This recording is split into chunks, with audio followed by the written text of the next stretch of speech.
JDL USA presents Rabbi Nachum Shifren, public speaker, author, and good friend of the late Rabbi Meir Kahana.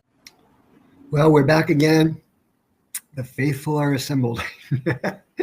How's that sound? Anyway, it's funny.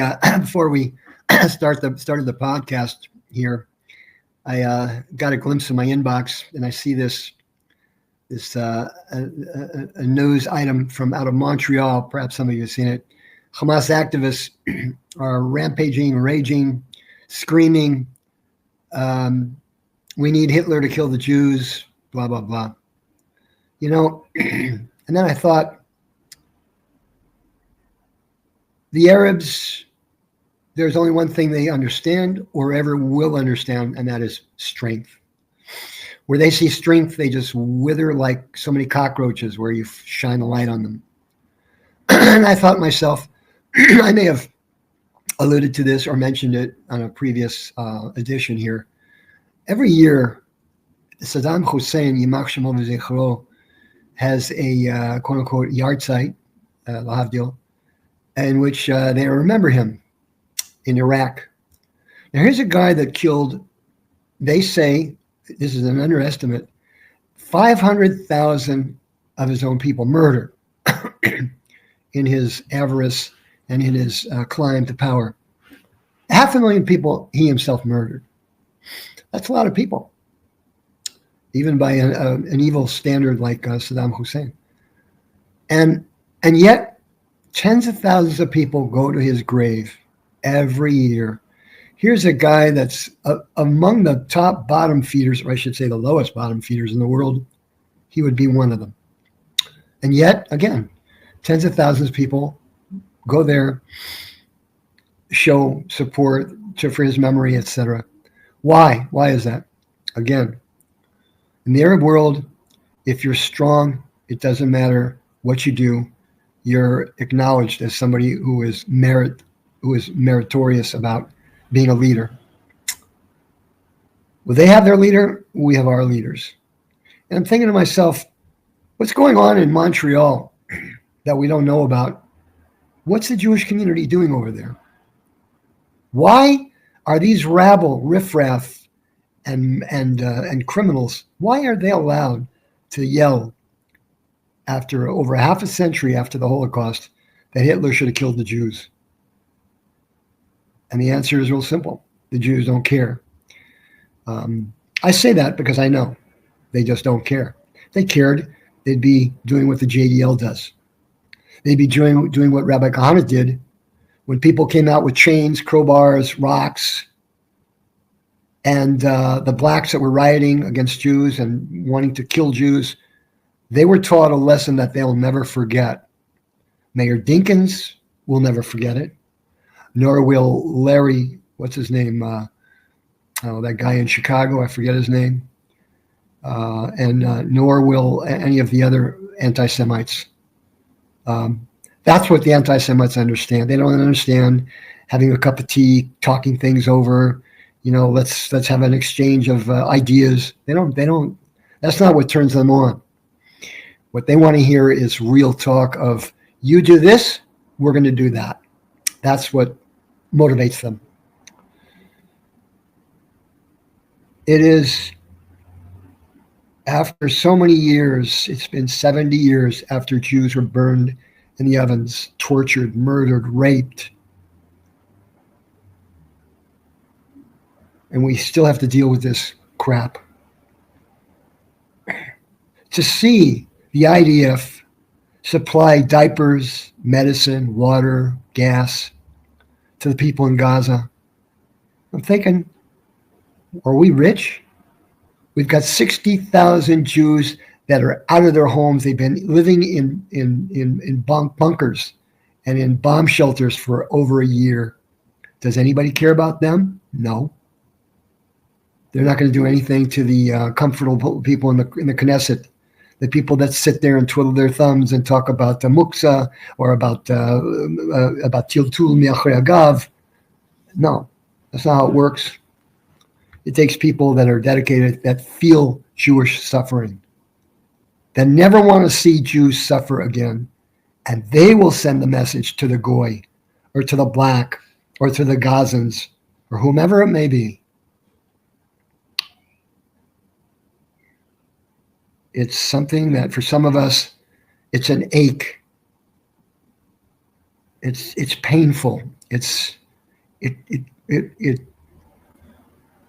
just destroys us inside to see this after all these years. But you can't have a Jewish fist without a Jewish mind. We come here each week to talk about the greatness of our Torah, of our forefathers who set the example for us. Today, this week, in a few days, we'll be reading about in Parsha CHAYEI Sarah. One of the interesting things that Rabbi Kahana pointed out on this Parsha, how does a Jew deal with the Gentile who is really wicked and crooked? How does that look? We get our first look in the Torah this week. Let me read for some of you. For some of you, this is, of course, review. For some of you, it may be new. Hopefully, it'll be interesting. Avraham wanted to bury his wife, Sarah. Sarah passed away in Kiryat Arba, in the cave of the patriarchs, Ma'arat HaMachpelah, which is Hebron. You can go there today.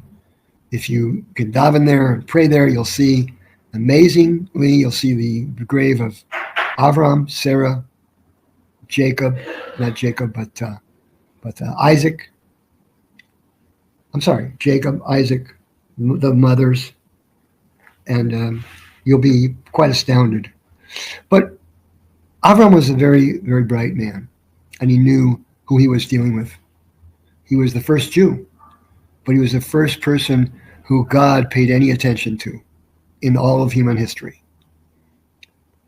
And he knew that, it's funny, just before I get into it, each one of us has their own connection with popular culture, pop culture, and how that reminds us of something that we know in the Torah.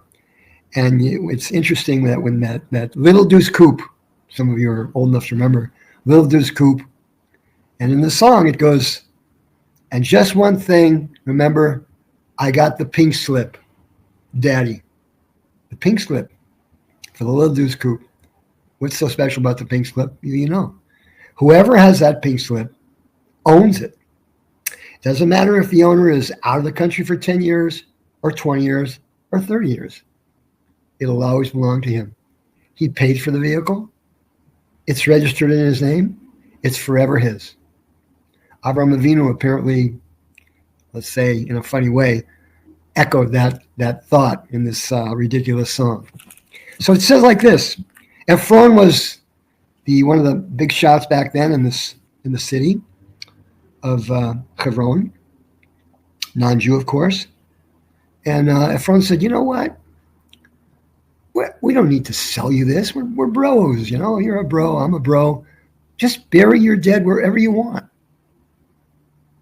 It's free. Between friends, it's all good. It's all good. So it goes like this.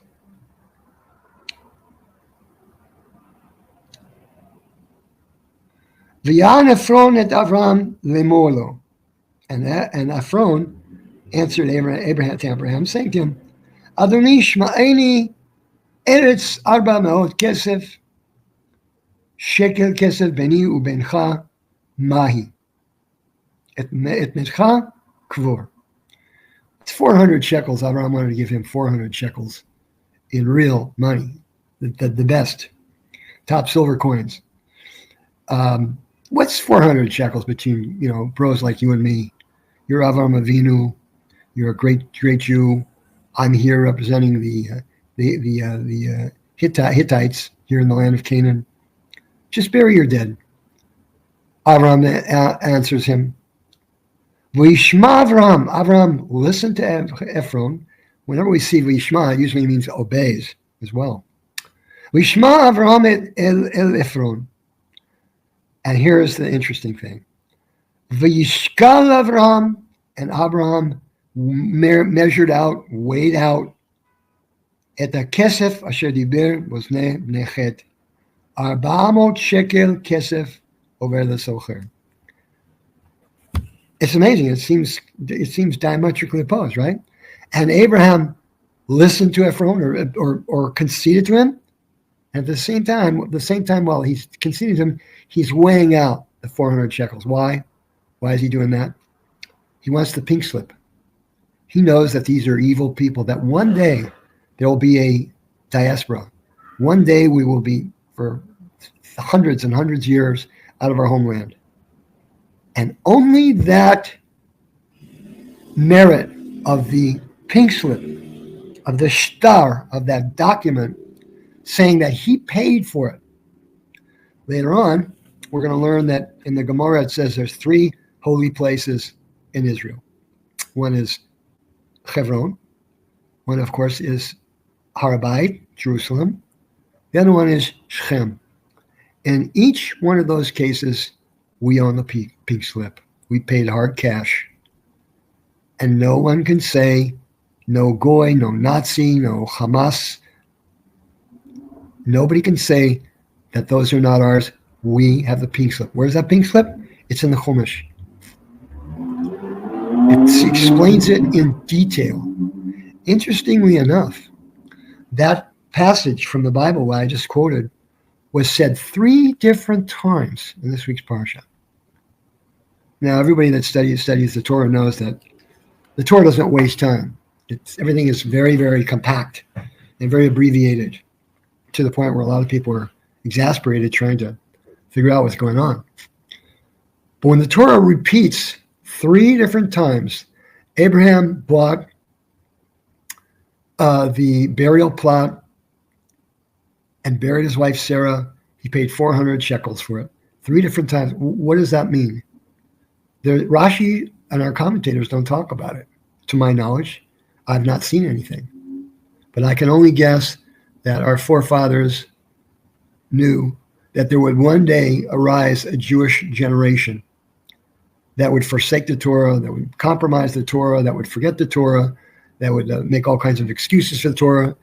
And that is the way of the Torah's way of saying, no, we're going to repeat it 3 different times so you'll hear it. You don't want to hear it? Hear it anyway. Avraham bought the place. He paid for it, buried his wife there, and it's ours as an eternal a legacy. So that's how Rav Kahana used to describe this week's Torah portion. Makes sense. Brilliant. And this is the attitude that we have to have.